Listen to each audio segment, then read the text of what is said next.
Larger lenders are less flexible and usually have more stringent approval standards than smaller lenders. Banking regulations inhibit lax credit requirements for larger lenders.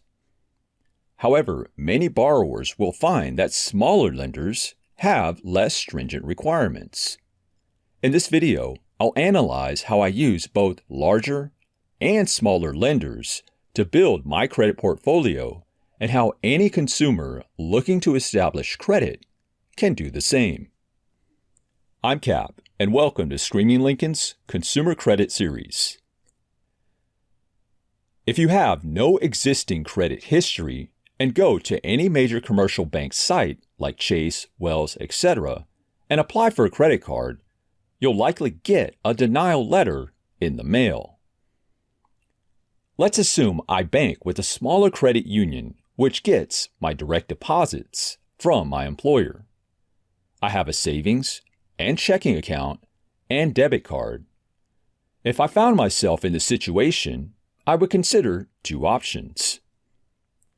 First option is to keep my existing relationship with the smaller credit union and see what credit products they offer. Many offer more than just credit cards and even provide credit builder loans to help borrowers looking to start out. I have a video covering credit builder loans that goes into detail on what to look out for when you apply for one. Let's break this first option down a little further. While I could apply for a credit product online from the credit union, I'll more likely go into a branch and sit down with a banker to discuss my situation around building credit. This is a very common discussion many bankers have with their customers. If you're in the same situation, but have already tried applying online instead of in person, then a walk-in visit is still an option if you're denied, because your credit application doesn't have to end with the denial letter. Banks have a reconsideration department that can be reached via phone, or you can pay a visit to your local banker in person to review your case. The reason I prefer an in-person visit is to show that I'm prepared with all the information they'll want to see to alleviate the red flags their credit algorithm has raised against me.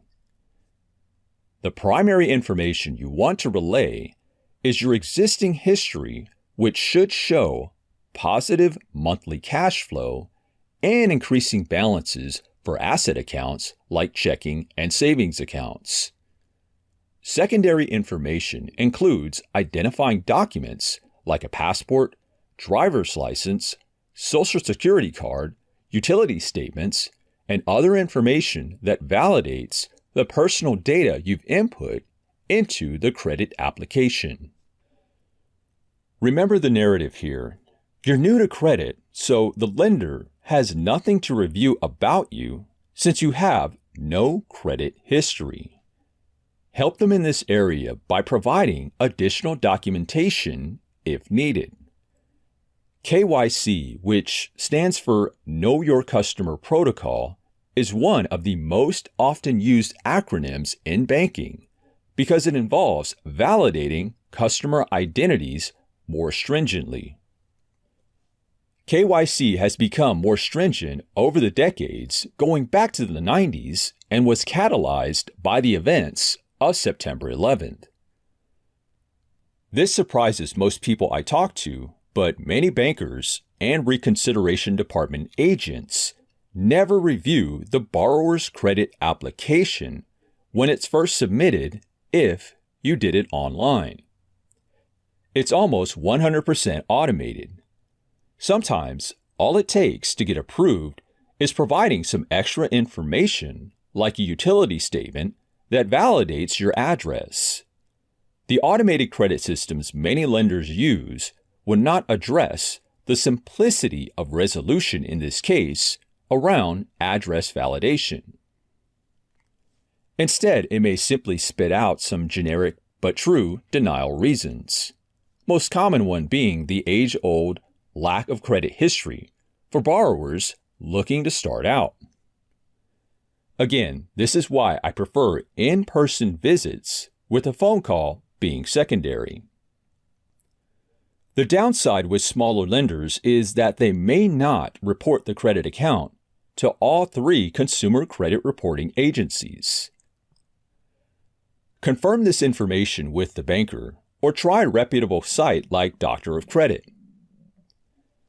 The other option in my example is to pivot my existing relationship with the smaller credit union into a fully committed one with the bigger commercial bank. This doesn't mean I must close my accounts with the credit union, especially if their account terms allow me to keep the account open with no balance or activity, which some credit unions allow. It simply means I'll have to show the bigger lender what I'm working with when it comes to deposits. All the same rules apply from the first option. However, the chances of approval are still less optimal compared to smaller lenders. So what can someone with no history do if they want an in with a bigger commercial lender?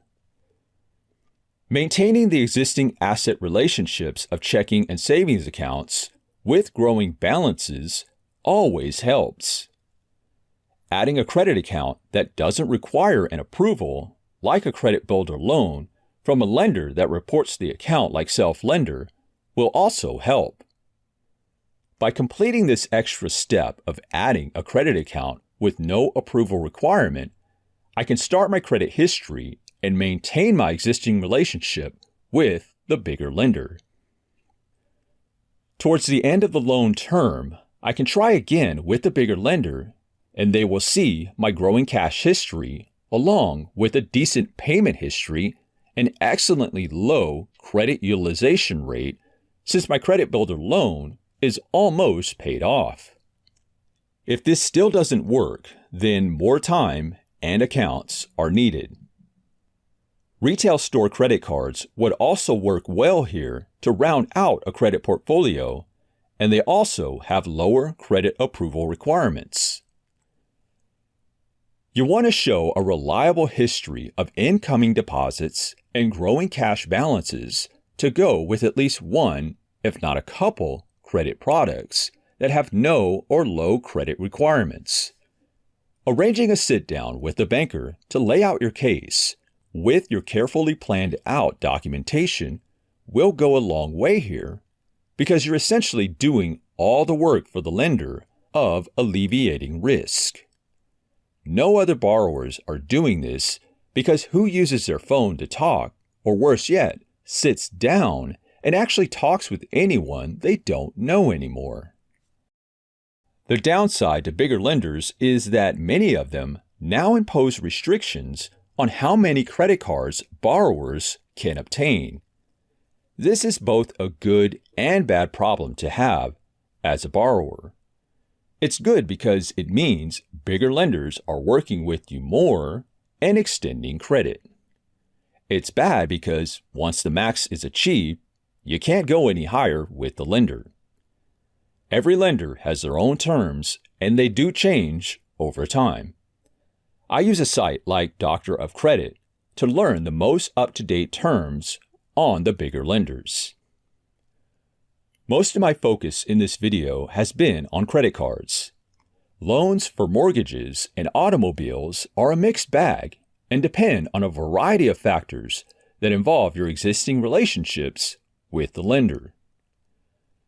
At this point, you should see a recurring theme here.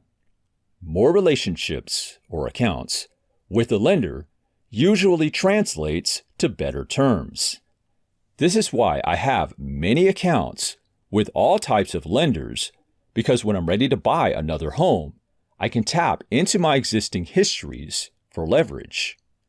Again, it's a total mixed bag, so it becomes a numbers game whereby having more relationships rather than monogamizing your credit relationship to just one lender can provide more benefits with better terms.